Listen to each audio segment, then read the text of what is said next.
Dua pola pikir ini itu diam-diam bisa membuat istri itu menderita batin, Bun. Sekaligus ya melemahkan auranya, sehingga suami itu bukannya luluh tapi malah makin menjauh. Assalamualaikum warahmatullahi wabarakatuh, sahabat Bunda yang senantiasa dirahmati oleh Allah. Sepanjang pengamatan saya dari berbagai kasus rumah tangga yang saya tangani, ternyata ada dua cara berpikir seorang istri yang sering saya temukan di lapangan, yang mana ternyata sering bikin sakit hati sendiri dan menderita saat melayani suaminya. Nah, ketika ini kok diterus-teruskan, maka efek jangka panjangnya kita malah jadi sulit bahagia, sering makan hati tiap hari, dan secara spiritual energi aura kita jadi redup. Nah, jadi yang pertama yaitu aku mau merayu-rayu dan memuji-muji suamiku, biar suamiku juga muji aku. Atau ya, aku ngasih perhatian buat suamiku, biar dia juga balik perhatian sama aku. Ya, terus terang ini pola pikir yang bikin kita itu capek sendiri, Bun. Bunda mau akui atau enggak, yang jelas ketika kita menerapkan pola pikir seperti ini, rasanya tuh kita jadi kayak ragu sendiri pada diri kita. Apa iya sih suamiku tuh bakalan mau balas muji-muji? Apa bener nggak sih ya suamiku itu bakalan perhatian balik ke aku? Dan sebagainya. Ya, bahkan ketika ternyata suami tidak sesuai harapan kita justru itu sering berpikir, aku tuh udah coba rayu-rayu suami, aku udah gombalin suami, aku udah puji-puji suami, aku udah layanin ini itu, tapi kenapa suami tetap nggak ngerespon ya? Kenapa dia nggak pernah romantis ya? Padahal aku kan udah coba romantis ke dia. Dan seterusnya, Bun. Ini kalau diterus-teruskan itu bakal jadi luka batin, Bun. Dan mindset seperti ini itu nggak sehat buat rumah tangga. Nah, kemudian pola pikir yang tidak sehat yang kedua yaitu, kalau aku udah capek, dia harusnya ngerti dong. Kalau aku butuh ini, butuh itu, harusnya dia juga paham dong, tanpa aku harus kasih tahu. Nah, punya pikiran seperti ini memang wajar buat para istri, karena naluri kita sebagai wanita itu kan selalu ingin dimengerti ya, Bun. Tapi kita juga harus sadari, Bun, bahwa tidak selamanya suami kita itu bisa mengerti kita. Suami kita itu kan laki-laki ya, Bun.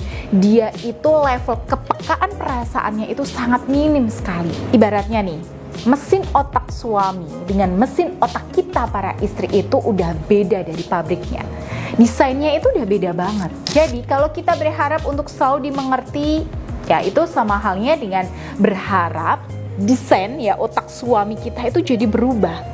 Artinya dia harus jadi perempuan seperti kita yang punya kadar estrogen lebih tinggi. Nah, ini kan ibaratnya kita mengharapkan sesuatu yang tidak 100% bisa tercapai ya, Bunda. Kalau kita tidak bisa menyikapi harapan-harapan semacam ini, ya kita akan sakit hati sendiri jadinya. Oke, lalu solusinya gimana dong? Pertama, Bun, tentu kita perlu pahami, ketika kita melayani atau melakukan pengabdian buat suami, maka sesuaikan dengan selera suami, ya, dengan bahasa kasih suami. Nah, ini yang sering jadi masalah, Bun, ya, yang sering saya temui di meja konsultasi saya. Istri bahasa kasihnya itu kata-kata afirmasi yang suka digombalin, dipuji-puji, disanjung-sanjung. Nah, sedangkan si suami di sini bahasa kasihnya adalah pelayanan yang ya cuek bebek, Bun, dan fokus pada action. Prinsipnya dia itu, cinta itu bukan sekedar kata-kata tapi butuh tindakan nyata. Nah, ini coba bayangkan, Bun, istri minta digombali, suami nggak pandai dan nggak suka ngegombal. Oke, suami di sini mintanya dilayani, dan kalau nggak dilayani dia langsung bete setengah mati. Bahkan bisa sampai marah-marah dan mengeluarkan kata-kata yang bikin nyesek di hati. Nah, hal-hal semacam ini kan sebetulnya sering terjadi di masyarakat kita ya, Bun.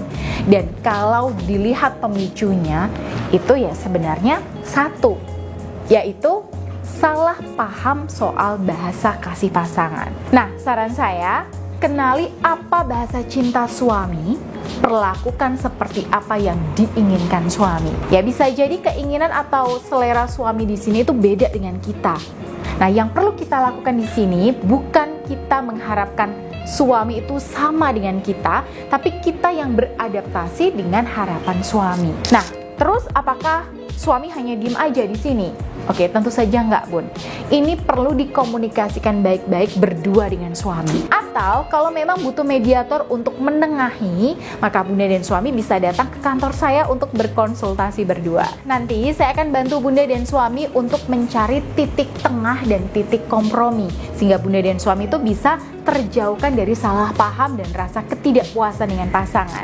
Yang kedua, jangan berharap untuk dimengerti suami.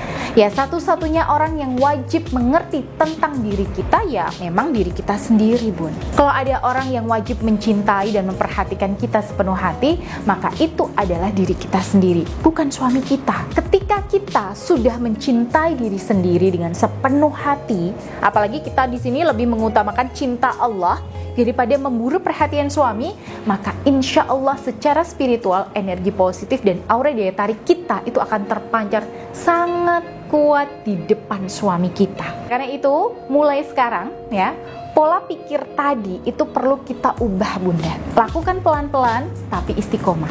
Insya Allah istiqomah itu lebih utama daripada 1000 karomah. Nah, buat para sahabat Bunda yang ingin bertanya, berkonsultasi secara privat atau mengikuti bimbingan profesional dengan saya, silahkan bisa langsung saja menghubungi nomor yang tertera di sini.